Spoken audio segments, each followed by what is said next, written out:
Be afraid. Be very afraid. That is literally the message. The message from Andrew Cuomo is you must be afraid. As Trump said, don't be afraid of COVID, Governor Cuomo went the opposite direction and said, oh, you absolutely need to wear, you absolutely need to be fearful. You should be afraid of coronavirus. From a public service point of view, don't be afraid of COVID. No, be afraid of COVID. It can kill you. Don't be cavalier. This is just more denial. This is where it started. And you know, the president, God bless him, he tells you where he's going. We know that when COVID started, he knew how bad it was going to be, and he just lied about it. Which is a despicable accusation.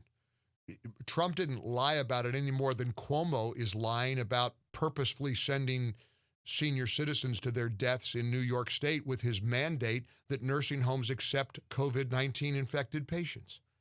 And I'm not going to say that about Cuomo. He didn't know. DeSantis, I think, was smart and prescient and knew that it was a bad idea. And DeSantis in Florida, listen, I think there's like 44 or 45 states that wouldn't allow seniors who had COVID to go into nursing homes, but governors led by Democrats did.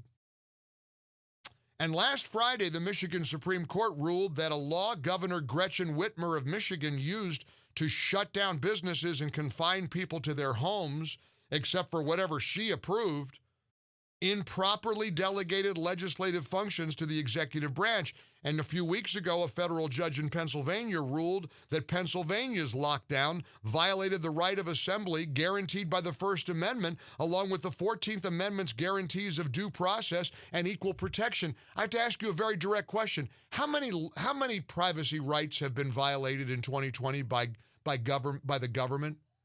Do you understand? There's no protection whatsoever constitutionally because they say, well, it's an emergency. It's a health crisis. We'll spy on you. We'll track your cell phone. We'll track you down.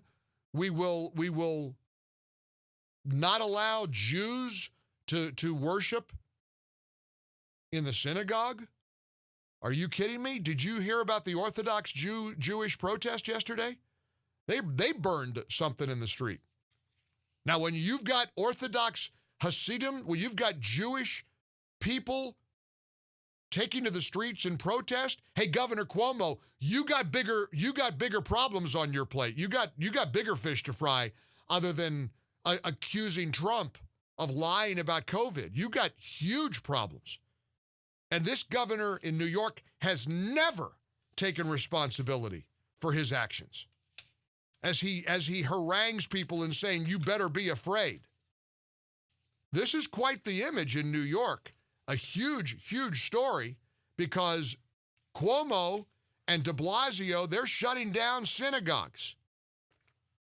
Shutting down synagogues, and Orthodox Jews are not happy about it. Hundreds of members of the Borough Park Orthodox community took to the streets last night, even lighting a fire in the street in protest of the new Cuomo-ordered restrictions being imposed on synagogues, schools, and I always love this, non-essential businesses. Will somebody tell me once and for all what a non-essential business is? Because that is essential to anybody who works there. You think a waiter or waitress isn't essential to that in that person's life? Large crowd huddled closely together at the corner of 50th Street and 15th Avenue at about 9 p.m.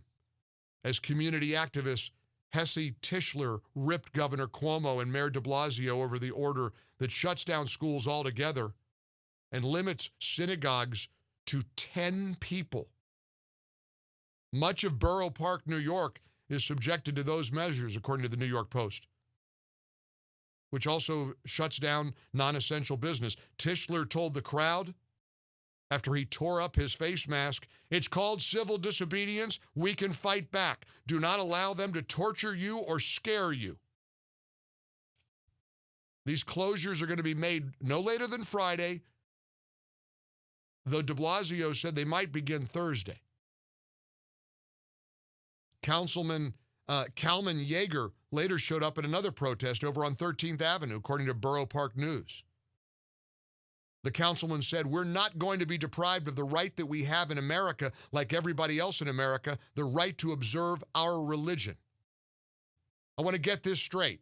A Black Lives protest with thousands of people is A-OK. But Jewish worshipers in a synagogue must be shut down.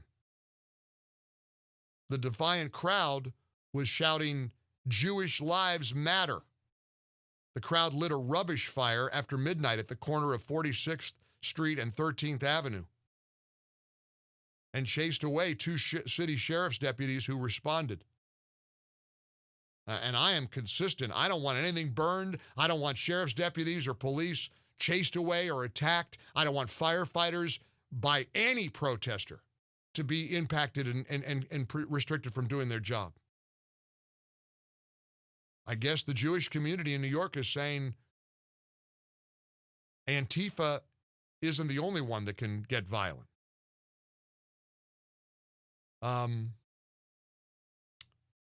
According to the lawmakers said the Cuomo administration had left them in the dark leading up to yesterday's decision, also brought up by the legislators,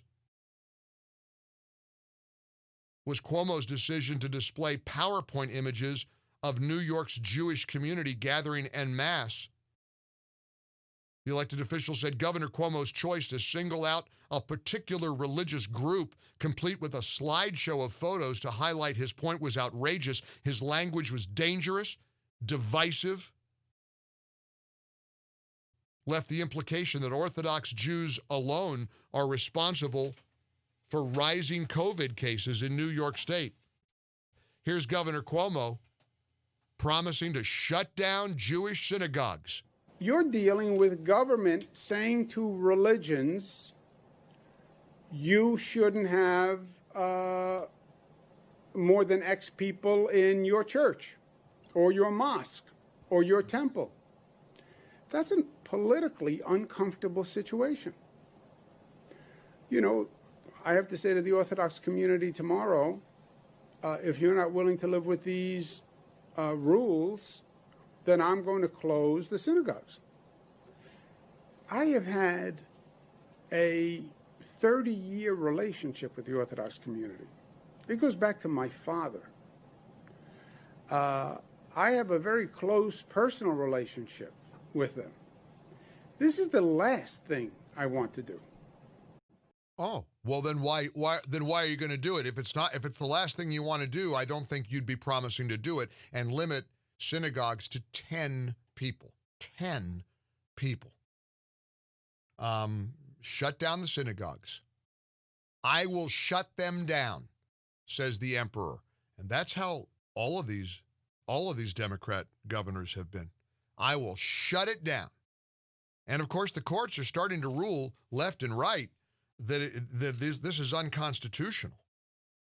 As U.S. District Judge William Stickman put it in the Pennsylvania case, the Constitution sets certain lines. The Constitution sets certain lines that may not be crossed, even in an emergency. In the Michigan case, according to Jacob Sullum over at Reason, the relevant line was the distinction between writing the law and enforcing it. During a public emergency, the governor may promulgate reasonable orders, rules, and regulations.